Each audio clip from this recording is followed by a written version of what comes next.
नाज़रीन, असगर खान केस के हवाले से समाअत आप जानते हैं काफ़ी अरसे से सुप्रीम कोर्ट के अंदर हो रही है और अब वाज़े इम्कानात ज़ाहिर किए जा रहे हैं कि इसका नतीजा जल्दी निकल आएगा, इसकी समाअत मुकम्मल हो जाएगी और फिर नेचुरली एक डिसीजन भी आएगा। सेठी साहब, आप इस केस की हिस्ट्री भी जानते हैं और जिस तरह से कुछ चीज़ों के ऊपर बड़ा फोकस किया गया है ड्यूरिंग दी प्रोसीडिंग्स, आपको पहले तो ये बताइए, आपको क्या लगता है क्या इंपॉर्टेंट डायरेक्शंस आ सकती हैं सुप्रीम कोर्ट की जानिब से इस फैसले के अंदर? देखिए, इसमें तो बड़ी एक डायरेक्शन तो ऑलमोस्ट आ ही गई है ना, वो ये कि जो सदर है उसका कोई सियासी रोल नहीं होना चाहिए। और अच्छा। उन्होंने ये गुलाम इसाक साहब के हवाले से ये ऑब्जर्वेशन दी है कि उनके ज़माने में वहाँ प्रेसिडेंसी में कोई सियासी सेल थी और गुलाम इसाक खान साहब ऑर्डर्स कर रहे थे। और यहाँ तक कि मैं समझता हूँ बड़ी ज़बरदस्त बात अदालत ने की है जब जनरल दुरानी ने उनसे कहा कि मैं तो ऑर्डर्स फॉलो कर रहा था इन द नेशनल इंटरेस्ट, तो आगे से चीफ जस्टिस साहब ने और जस्टिस जवाद साहब ने कहा कि ये नेशनल इंटरेस्ट क्या चीज़ है, क्या ये नेशनल इंटरेस्ट है कि आप पार्टियां बनानी शुरू कर दें और एक पार्टी को पावर में लाएं और दूसरी पार्टी को पावर से निकालें? ये कब का नेशनल इंटरेस्ट बन गया? और आप कौन होते हैं डिफाइन करने वाले national interest? Constitutional violation national interest की बात है। तो मतलब ठीक ठाक खड़काया उन्होंने और मैं समझता हूँ ये देर आया दुरुस्त आया। ये नेशनल इंटरेस्ट का जो खाता खोला हुआ है मिलिट्री एस्टेब्लिशमेंट ने, हर बात जो करते हैं उसके ऊपर नेशनल इंटरेस्ट लगा के और उसको जायज़ कर देते हैं, ये बंद होनी चाहिए। और full marks and total salute to the chief justice and his colleagues. ये नेशनल इंटरेस्ट वाली अब आर्ग्यूमेंट हम सुनने के लिए तैयार नहीं है। मेरा भी हक है to define the national interest as much as the army chiefs, and it is for the people of Pakistan and Parliament to determine what is in the national interest. पहली बात तो ये।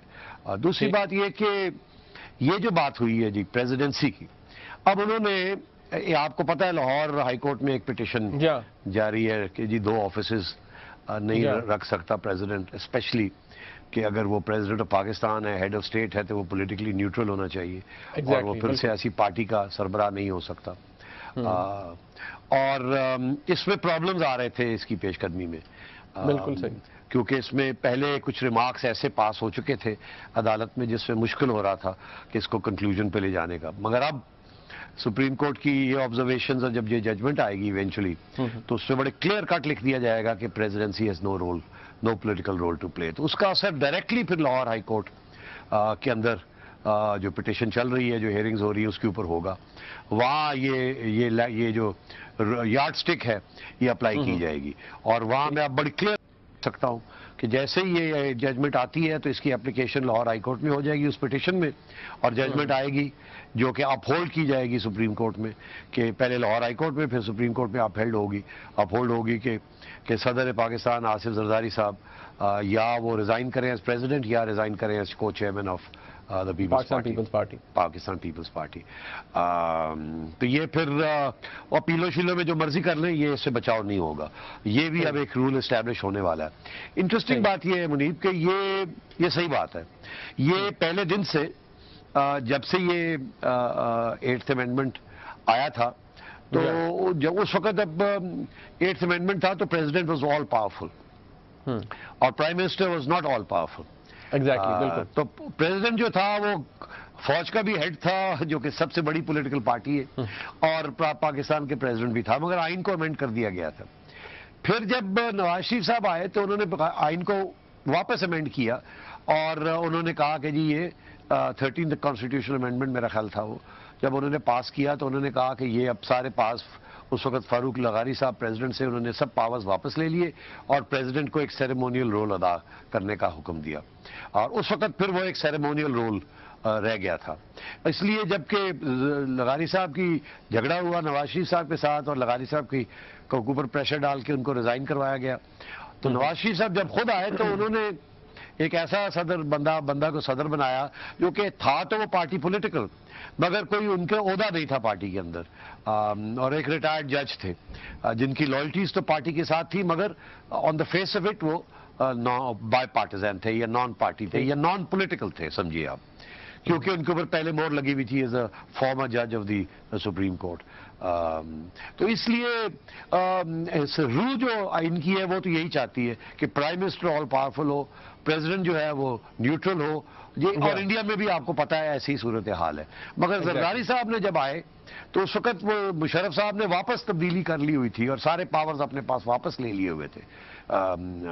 तो नवाज शरीफ साहब ने जो अंडू किया था मुशर्रफ साहब ने उसको रिवर्स कर दिया था वापस। तो फिर लगारी जब आसिफ अली जरदारी प्रेसिडेंट बने तो उस वक्त मुशर्रफ का और ज़ियाउल हक का सिस्टम चल रहा था।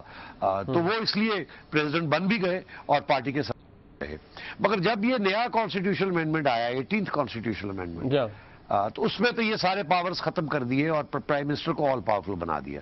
तो वो सही वक्त था कि अगर उस वक्त जरदारी साहब ये एंटिसिपेट कर लेते कि अब इनकंसिस्टेंट हो जाएगा उनको पॉलिटिक्स भी करना और प्रेसिडेंट भी रहना और फिर बाय पार्टिजन भी होना, तो शायद वो वक्त था कि अपने आप को एज को चेयर पार्टी हटा लेते। मगर वो कर नहीं सकते थे, उनकी मजबूरी ये थी कि पार्टी को भी चलाना है, क्योंकि पार्टी के पास कोई उनके पैमाने का या उनके स्टेटस का कोई लीडर नहीं है, क्योंकि ये पार्टी भुट्टों की पार्टी और वो रिप्रेजेंट कर रहे हैं और अभी बिलावल जो है is not ready to take on the full party. तो ये मजबूरी थी उनकी। मैं ये समझता हूँ कि अब वक्त आ गया है। ये ज़रूर प्रेसिडेंट साहब इसको खींचने की कोशिश करेंगे मगर ये खींच नहीं सकेंगे और ये हो सकता है कि वो de facto head of the party रहे, अपने आप को रहबर बना लें या कुछ इस किस्म की चीज़ बना लें और पूरी चेयरमैन जो है वो बिलावल को ही बनाना पड़ेगा और खुद चेयर जो है इनको इसको किसी न किसी स्टेज पे ख़त्म करना पड़ेगा। सैयद साहब, अब ये ज़रा बताइए कि एक तो जरदारी साहब के लिए कितना बड़ा कंसर्न होगा, उनके लिए क्या प्रॉब्लम्स होंगे, और दूसरा ये कि जो आईएसआई का पॉलिटिकल सेल है जिसके हवाले से बार बार बात की गई है और उसका नोटिफिकेशन भी मांगा गया था, पेश नहीं किया गया सुप्रीम कोर्ट ऑफ पाकिस्तान के अंदर, उसका फ्यूचर क्या है, उसके हवाले से क्या कहते हैं? मुनीब, बड़ा मुश्किल है। ये होता ये है कि सूरत हाल पे डिपेंड करता है। मैं तो समझता हूँ अभी भी जरदारी साहब इसको रेजिस्ट करेंगे टूथ एंड नेल। उसकी वजह ये है कि जरदारी साहब ने बाहर निकल के कैनवसिंग करनी है, उन्होंने पीपल्स पार्टी को लीड करना है इलेक्शंस में। अगर वो जाके जलसे जुलूस नहीं करेंगे, अटेंड नहीं करेंगे, तो कैसे ये मामला चलेगा पीपल्स पार्टी का आगे? इनके पास तो अब गिलानी साहब के अलावा कौन है? बिलावल तो कर नहीं सकता और कौन सा पाएगा इनके पास लीडर है जो कि बड़े बड़े जलसे कर सके? कौन सुनने आएगा? वो तो जरदारी साहब हैं जो कि सब कुछ करते हैं।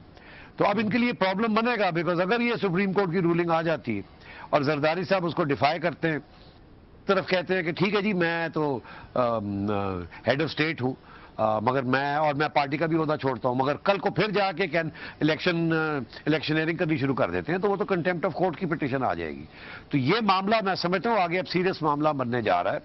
सैयद साहब, आप मुझे फाइनली बता दीजिए कि आईएसआई के जो पॉलिटिकल सेल था, इसका आपको क्या लगता है, इसका फ्यूचर क्या होगा? ये फिर इसके बाद बंद हो जाएगा? अगर अभी भी ऑपरेशनल है तो बंद हो जाएगा?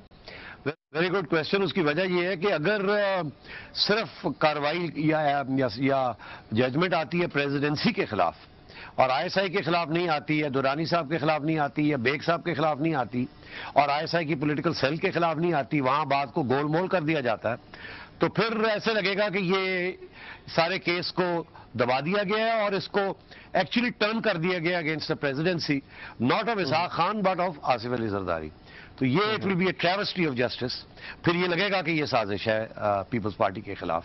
इसलिए बड़ा क्लियर कट है, जब आप एस्टैब्लिश करेंगे कि प्रेसिडेंसी में सेल थी और प्रेसिडेंसी में गलत काम हुए, तो आपको फिर ये भी एडमिट करना पड़ेगा कि आईएसआई में सेल थी जिसने वो हुक्म लिया और उसको फिर इंप्लीमेंट किया, और फिर आपको ये भी एक्सेप्ट करना पड़ेगा कि कोई लीगल ज्यूरिसडिक्शन नहीं थी, कोई लीगल ऑर्डर्स नहीं थे, कोई कॉन्स्टिट्यूशनल रिकॉर्ड्स नहीं था और वो भी इलीगल था। और फिर आपको आगे जाना पड़ेगा और ये कहना पड़ेगा कि जैसे प्रेसिडेंट जो है वो कोई सियासी काम नहीं कर सकता आफ्टर द 18th अमेंडमेंट, उस वक्त भी गलत था और आप भी गलत है, और इसी तरीके के साथ आपको कहना पड़ेगा आज से कोई आईएसआई के अंदर सियासी cell, political cell, internal wing नहीं होगी, और अगर होगी it will be contempt of court.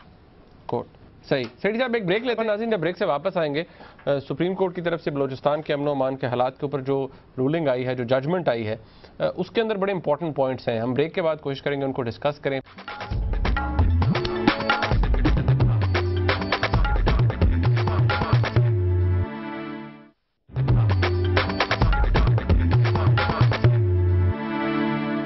नाज़रीन, एक बहुत ही इंपॉर्टेंट जजमेंट आई सुप्रीम कोर्ट ऑफ पाकिस्तान की तरफ से।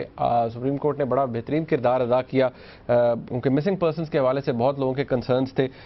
इस जजमेंट के हवाले से बात पहले नहीं हो सकी अनफॉर्चुनेटली, क्योंकि और बहुत इंपॉर्टेंट इशूज़ है। सेठी साहब, आप मुझे ये बताइए, ऑब्जर्वेशन आपने भी पढ़ी हैं, इसका जो ऑर्डर आया है वो आपने भी पढ़ा है, मैंने भी पढ़ा है। जब सुप्रीम कोर्ट ये कह रही है कि प्रोविंशियल गवर्नमेंट कॉन्स्टिट्यूशनली फेल हो गई है क्योंकि वो ह्यूमन राइट्स जो वायलेशन है उसको नहीं रोक सकी। आपको याद होगा, although in a different context, और कुछ अर्सा पहले कराची के हवाले से, सिंध हुकूमत के हवाले से भी कुछ ऐसी ही करीब ऑब्जर्वेशन थी सुप्रीम कोर्ट ऑफ पाकिस्तान की।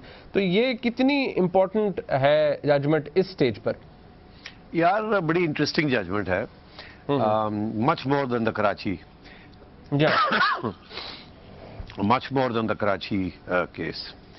उसकी वजह यह है कि पुराने ज़माने में होता ये था कि जो लफ्ज़ चीफ जस्टिस साहब ने इस्तेमाल किए, constitution, law and order is broken down, constitutional violations हो रही हैं, फंडामेंटल राइट्स की वायलेशन हो रही है एंड सो ऑन, ये लफ्ज़ इस्तेमाल करते थे प्रेसिडेंट्स जब वो गवर्नमेंट्स को डिसमिस करते थे। जब गुलाम इसाक खान ने 2 गवर्नमेंट्स डिसमिस की, एक मोहतरमा की और एक नवाज शरीफ साहब की, तो यही लफ्ज़ इस्तेमाल किए थे। जब फारूक लगारी साहब ने मोहतरमा की गवर्नमेंट डिसमिस की 1996 में, यही लफ्ज़ इस्तेमाल किए थे।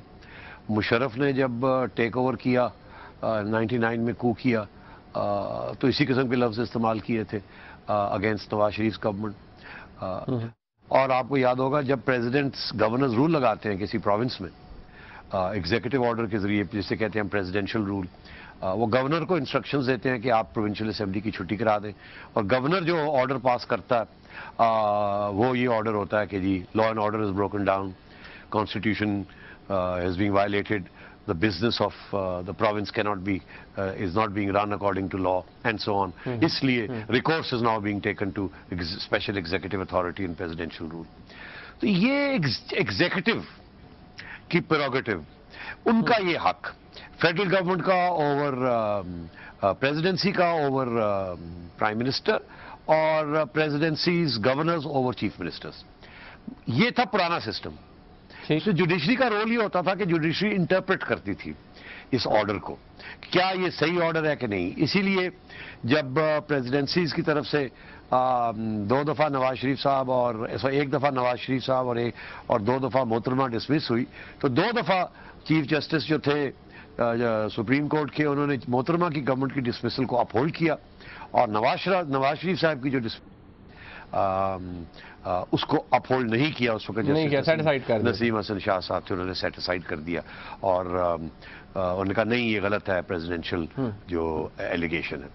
तो खैर, अब तो वो सूरत हाल नहीं है, क्योंकि अब प्रेसिडेंसी का पावर ही टू डिसमिस गवर्नमेंट्स खत्म हो गया है, और even to ask governors to dismiss provincial governments. जिन इंपॉर्टेंट इश्यूज के ऊपर डिस्कशन नहीं हो सकी थी, आज उनको ज़ेरे बहस लाया जाए। कन्फ्यूजन जिसकी बात सेठी साहब कल भी कर रहे थे, वो आज आपने पाकिस्तान मुस्लिम लीग नवाज के हवाले से भी देखी। पाकिस्तान पीपल्स पार्टी की कन्फ्यूजन, वो भी आज डिस्कशन में सामने आई। इस प्रोग्राम का फीडबैक हमें ज़रूर दीजिएगा। देखने का बहुत शुक्रिया। खुदा हाफिज़।